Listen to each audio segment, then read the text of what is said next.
పరిశుద్ధుడా ప్రేమగల మా తండ్రి, కృపగల మా రక్షక, నీ బంగారు పాదములకు వందనాలు, స్తుతులు, స్తోత్రాలు చెల్లించుకొచ్చిన ఇంతవరకు మమ్మల్ని ప్రేమించి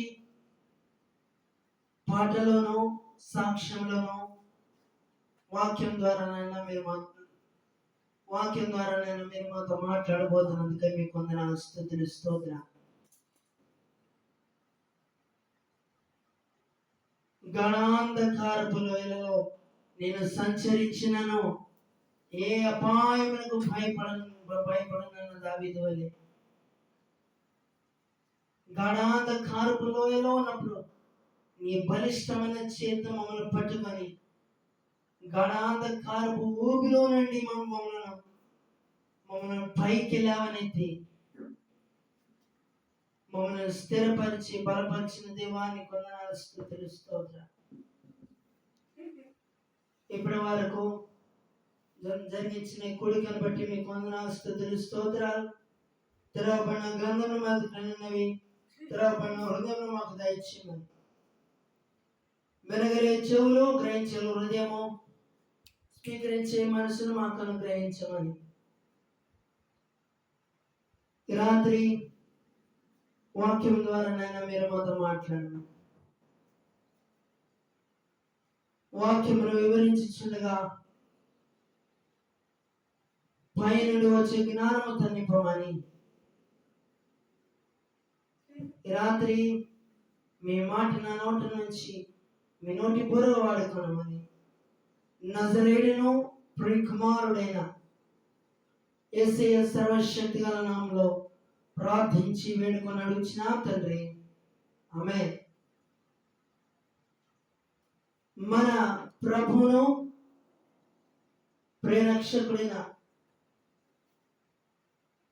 యేసుక్రీస్తు వారి మహాపరిశుద్ధ ఘనమైన నామంలో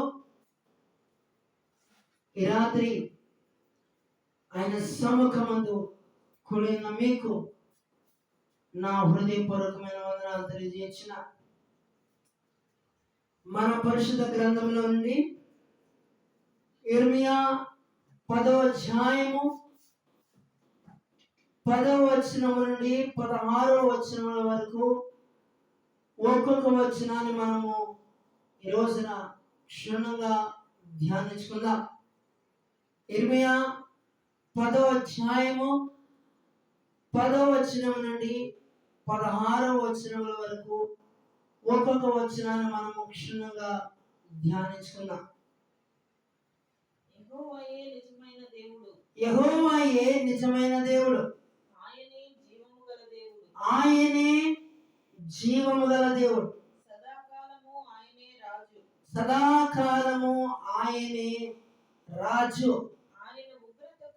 ఆయన ఉగ్రతకు భూమి కంపించును, జనములు ఆయన కోపమును సహింపలేవు. యెహోవాయే దేవుడు. ఈ వచనంలో ఉన్న ఈ మొదటి భాగాన్ని మనము గమనించినప్పుడు మనకు ఒక సందర్భం అనేది జ్ఞాపకం వచ్చి ఉంటది. ఏంటండి? మనకు ఒక సందర్భం జ్ఞాపకం రావాలి. కర్మేలు పర్వతం మీద 450 మంది అబద్ధ ప్రవక్తలు ఒకవైపు,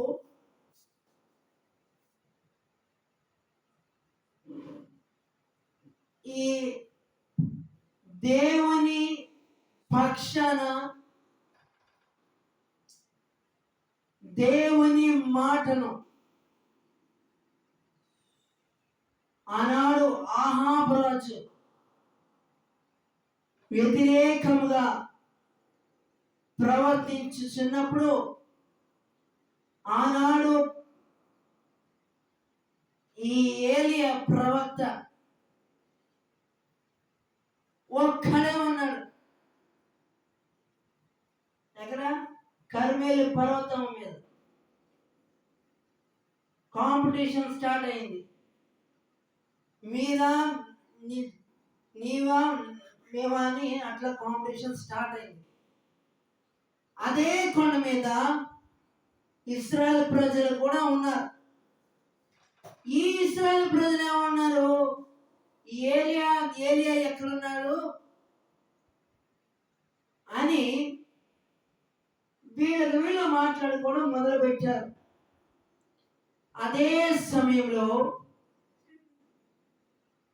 మీరన్నాళ్ళు రెండు తలంపుల మధ్య మీరు తడబడుతూ ఉంటారు. యెహోవా దేవుడైతే మీరు ఆయనను అనుసరించండి, బయలు దేవుడైతే దీనిని మీరు అనుసరించండి అని చెప్పినప్పుడు మొదటి అవకాశం 450 మంది అబద్ధ ప్రవక్తలకు అవకాశం ఇచ్చారు. ఉదయం నుండి సాయంత్రం వరకు వారు ఎంతో ప్రయాసపడ్డారు. చివరికి దానివల్ల ఏమీ కాలేదు. అయితే ఏలియా ప్రవక్తకు అవకాశం వచ్చింది. పశువును తీసుకొని వచ్చి బలిపీఠం కట్టి పశువును తీసుకొని వచ్చి బలి నర్పించి చుట్టూ మంటపాలను నీరు పోసి మోకరించి ప్రార్థించి ప్రార్థన ముగించబడక మునుపే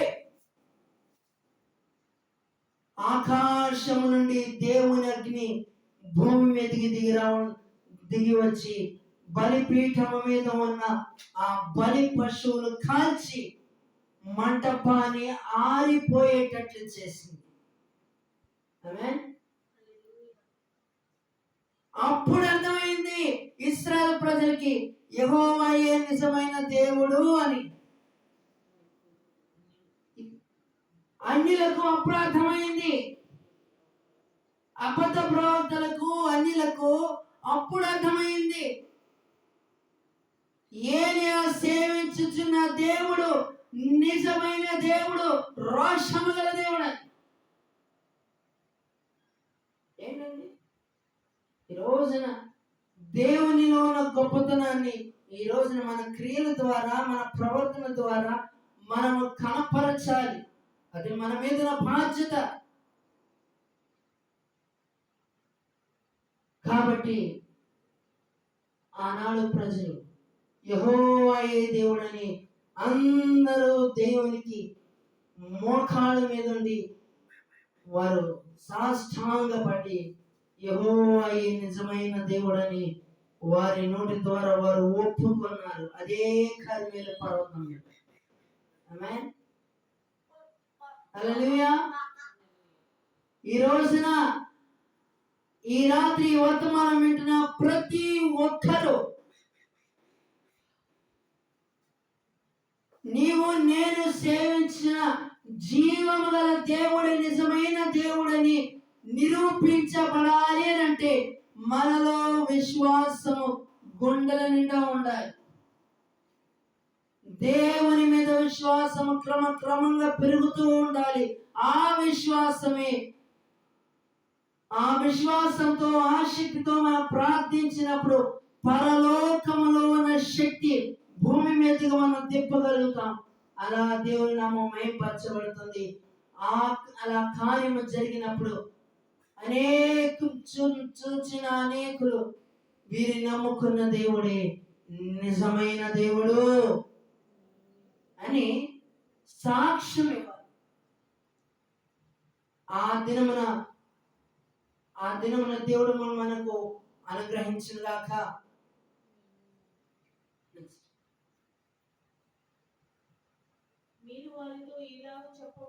మీరు వారితో ఇలాగ చెప్పవలెను, ఆకాశమును భూమిని సృష్టింపని ఈ దేవతలు భూమి మీద ఉండకుండాను ఆకాశము క్రింద ఉండకుండాను నశించును. ఏంటండి? పైన ఆకాశమందున్న క్రిందున్న భూలోకమందున్న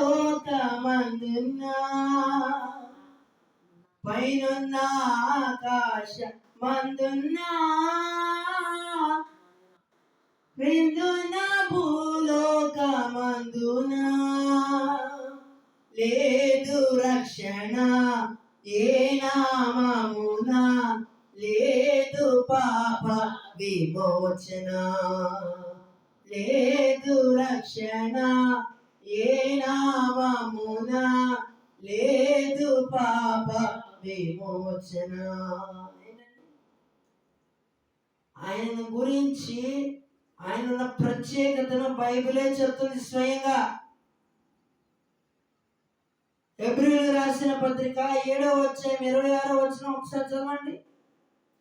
పవిత్రుడును నిష్కల్మషుడును పాపులలో చేరక ప్రత్యేకమైన వాడు ఆకాశ మండలం కన్నా మిక్కిలి హెచ్చైన వాడును ఇట్టి ప్రధాన యాజకుడు మనకు సరిపోయిన వాడు. ఏంటండి? ఇట్టి ప్రధాన యాజకుడు మనకు సరిపోయిన వాడు. ఆయనే సవాలు విసిరారండి. నాలో పాపం ఉన్నదని మీరు ఎవరు నిరూపించగలరని. లోకమంతా ఆయనను గురించి చదివింది, తప్పులు పట్టాలని చూసింది. ఏ లోకమైతే తప్పు పట్టాలని చూసిందో అదే లోకము ప్రభువు ముందు తల వంచుకునేయా నీ వంటి పరిశుద్ధుడు ఈ లోకములోనే లేడు. నీ వంటి మహాఘనుడు, మహోన్నతుడు, పరిశుద్ధుడు, నిత్య నివాసి అయిన దేవుడు ఈ లోకంలోనే లేడు. గొర్రె పిల్లతో మేకపోతు రక్తంతో కడిగితే పోదు, క్రీస్తు రక్తంతో నీ హృదయాన్ని కడుక్కున్నప్పుడు నీకు పాప క్షమాపణ జరుగుతుంది. అందుకని కదా ఆయన రక్తము చేత కడగబడిన వారికి పాప క్షమాపణ దొరుకుతుంది. హల్లెలూయా. అందుకని ఏ రక్తంతో కడుక్కుంటే పోదు. ఏది? ఎడ్ల రక్తముతో, పొట్టేళ్ల రక్తముతో కడిగితే పోదు. క్రీస్తు రక్తముతో కడిగితే నీ హృదయంలో దాగి ఉన్న అణు వంటి పాపపు స్వభావాన్ని ఆయన దాన్ని కడిగి పవిత్రపరిచి పరిశుద్ధపరిచి నీ హృదయంలో ఎప్పుడైతే నీ హృదయంలో ఆయనకు స్థానం ఇస్తావో పాపం అని జోలికి రాదు. తర్వాత వచ్చి ఆయన తన బలము చేత భూమిని సృష్టించెను, తన జ్ఞానము చేత ప్రపంచమును స్థాపించెను, తన ప్రజ్ఞ చేత ఆకాశమును విశాలపరిచెను. ఆయన ఆజ్ఞ జలరాశులు ఆకాశ మండలంలో పుట్టును. భూమి అంతా భాగంలో నుండి ఆయన ఆవిరి ఎక్క చేయును. వర్షము కలుగునట్లుగా ఆయన మెరుపులు పుట్టించును. ధనాగారములో నుండి గాలిని రావిస్తానంటారు. ఏంటండి? ఇదంతా చదివినప్పుడు మనకేమర్థమవుతుంది? ఇదంతా ఆయన చేస్తున్న సృష్టి అని అర్థమవుతుంది కదా. ఏంటండి?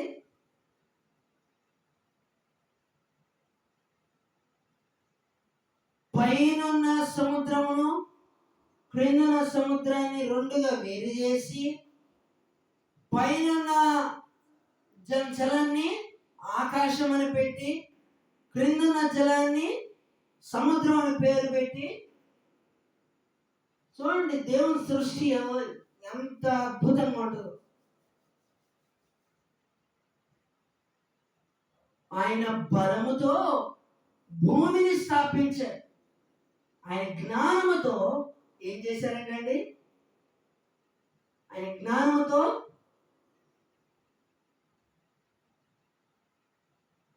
ఆయన బలముతో భూమిని స్థాపించారు, భూమిని సృష్టించారు. చూసారండి, ఆయన జ్ఞానముతోనట ప్రపంచాన్ని స్థాపించారంట. తన ప్రజ్ఞ చేత ఆకాశమును విశాలపరిచారు. అందుకనే సముద్రమంతా వెడల్పు, ఆకాశమంతా ఎత్తు, సముద్రమంతా లోతైనది. అది ఆయన ప్రేమకు సాదృశ్యం. ఎవరండి ఆయనలా ప్రేమించేది? ఎవరండి ఆయనలా సహించేది? ఎవరండి ఆయనలా దీర్ఘశాంతంలో వహించేది? ఎవరు వహించేది? కానీ ఎవరి హృదయంలో క్రీస్తు ప్రేమతో నిండి ఉంటుందో, వారిలో ఎన్ని లోపాలు ఉన్నా వారిని క్రీస్తు ప్రేమతో మనం వారిని ప్రేమించినప్పుడు, మనలను గమనిస్తున్న లోకంలో ఇప్పుడు మనల్ని అవమానపరిచే చేతాలు చేయొచ్చేమో, కానీ ఒకానొక రోజు రాబోతుంది మనలను ఎగతాళి చేసి హేళన చేసిన ఆ లోకమే రేపు క్రీస్తు పాదముల చెంత కూడి రావడం అది నిశ్చయం.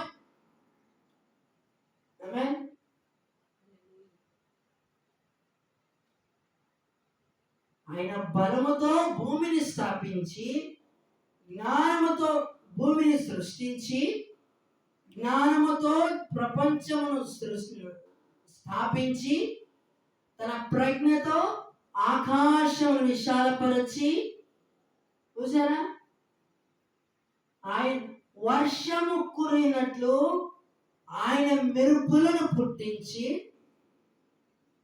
చూడండి, చిన్న మెరుపు వచ్చి ఉరుమితేనే చిన్నపిల్లని తీసుకెళ్ళి లోపల పెడతారు. ఏంటండి, ఈ రోజున మనం దట్టమైన మోపులు పట్టుకొచ్చి ఉరుముతున్నా, మెరుపులు మెరుస్తున్నా, ఇదంతా మనం చూస్తున్నామంటే అది ఆయన ఆజ్ఞాపించితేనే సృష్టి వింటున్నప్పుడు ఆయన మాటను ప్రక్కకు నెట్టివేసే అజ్ఞానులు వంటి మనుషులు ఈ లోకంలో ఉన్నారు. అటివారి మన నేత్రాలను దేవుడు తెరవజేయనుగాక.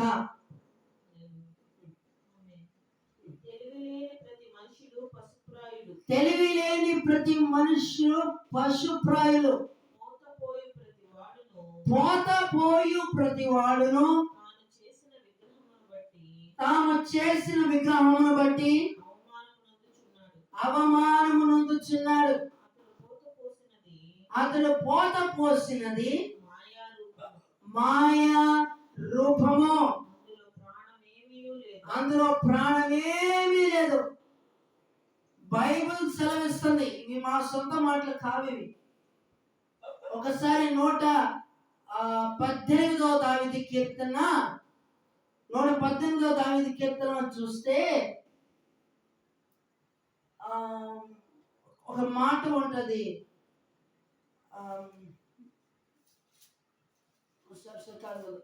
ఏంటంటే, కన్ను నుండి చూడవు, చెవులు నుండి వినవు, ముక్కుండి వాసన పీల్చవు, నోరుండి మాట్లాడవు, చేతులుండి ఆడించవు, కాళ్ళు నుండి నడవవు. ఏంటండి, 115వ దావీదు కీర్తన. వాటికి నోరుండి పలకవు. ఆ, అవి మనుషుల చేతి పనులు. వాటికి నోరుండి పలకవు, కనులుండి చూడవు, చెవులుండి వినవు, ముక్కు నుండి వాసన చూడవు,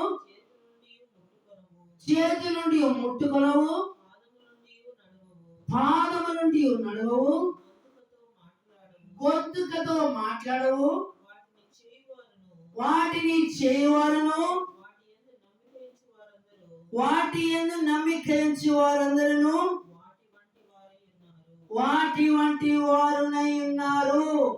ఇది మా సొంత మాటలు కాదు, దేవుని వాక్యం చాలా స్పష్టంగా తెలియజేస్తుంది.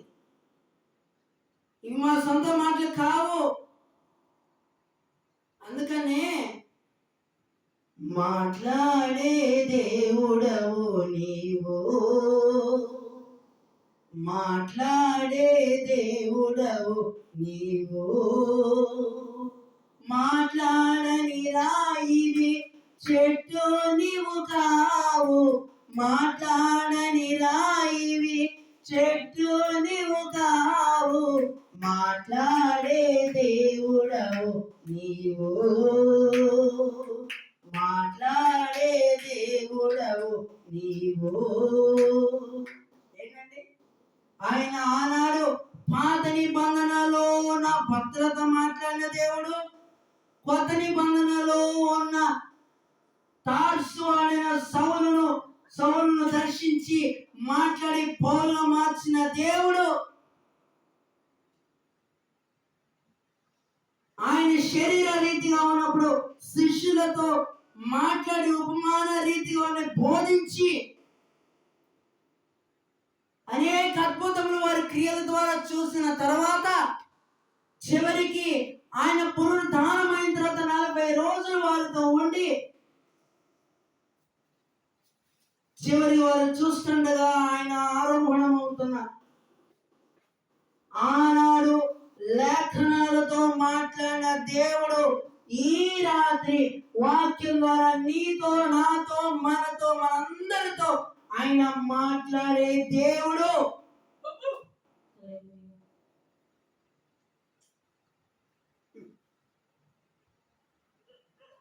అవి ఆశను చెడగొట్టు మాయా కార్యములు. విమర్శ కాలంలో అవి నశించిపోవును. యాకోబునకు స్వాస్థ్యమగువాడు వాటి వంటి వాడు కాదు. ఆయన సమస్తమును నిర్మించువాడు. ఇశ్రాయేలు ఆయనకు స్వాస్థ్యముగా ఉన్న గోత్రము. సైన్యములకు అధిపతియగు యెహోవా అని ఆయనకు పేరు. ఏంటండి ఈ రాత్రి వర్తమానం వింటున్న ప్రియ సహోదర సహోదరి,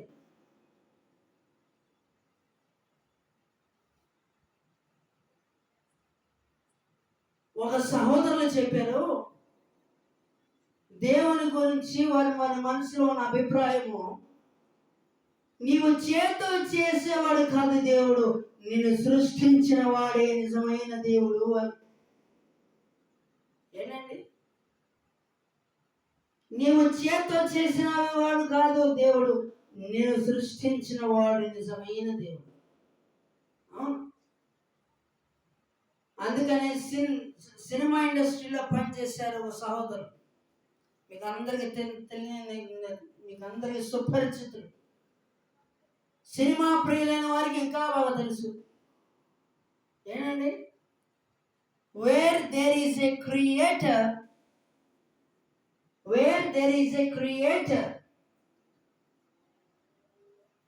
ఎక్కడ సృష్టి ఉండదో అక్కడ సృష్టికర్త ఉన్నారు అనే మాటని, అనే ఆ సెంటెన్స్ ని సోషల్ మీడియాలో వారు చెప్పారు. ఎక్కడ సృష్టి ఉంటుందో అక్కడ సృష్టికర్త తప్పకుండా ఉంటారు అనేది వారు ఖచ్చితంగా వారు చెప్పేస్తారు. ఈ రాత్రి ఈ వర్తమానం వింటున్న ప్రియ సహోదర సహోదరు, నీవి లోకాన్ని విడిచిపెట్టక మునిపే నువ్వు డబ్బు మీద నువ్వు డబ్బు మీద ఆధారపడేవాడు అయితే డబ్బు నీతో రాదు. సమాధానం ఎక్కడని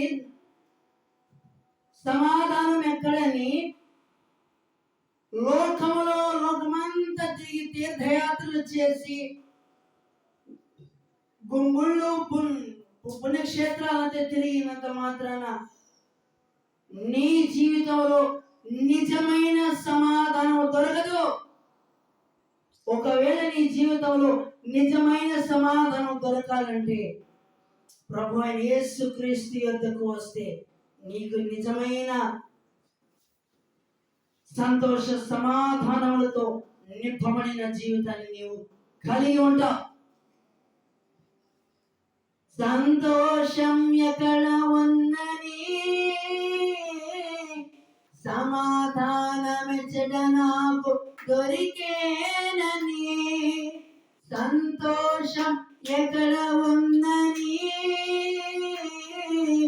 సమాధానమెచ్చట నాకు దొరికేనని, జగమంతా వెతికాను జనులందరిని అడిగాను, జగమంతా వెతికాను జనులందరిని అడిగాను, చివరికది నీలోనే కనుగొన్నాను, చివరికది నీలోనే కనుగొన్నాను.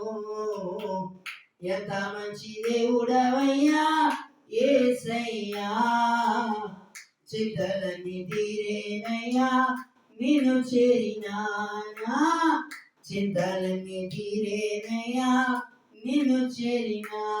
ఏంటండి మనం ఎవరి దగ్గర చేరాలి? ఎవరి దగ్గర చేరాలండి? దేవుని ఎద్దుకు చేరాలి. మనము దేవుని ఎద్దుకు వచ్చినప్పుడు తప్పకుండా మన జీవితాలలో వచ్చే ప్రతి సమస్యకు పరిష్కారము ఆయన దగ్గర ఉంటుంది. మన జ్ఞానం కాదు, మన శక్తి కాదు, మన సామర్థ్యం కాదు, మన బలం కాదు, ఇవన్నీ ఆయన మనకు అనుగ్రహిస్తే ఈ రోజున మనము కలిగి ఉన్నాం. కాబట్టి నా జ్ఞానము, నా శక్తి, నా బలము, నా సామర్థ్యతను చూచి గర్వించక విర్రవీగక దేవుని పాదాలు పట్టుకొని ఆయన కృప కొరకు వేడుకొని తమను తాము తగ్గించుకున్న వారి జీవితాలలో దేవుడు తన శక్తివంతమైన కార్యములు వారి జీవితాల్లో దేవుడు జరిగించగల సమర్థుడు. కనుక ఈ కొద్ది మాటలు దేవుడు మనందరి వెనుకలో దీవించుగాక. ఆమేన్.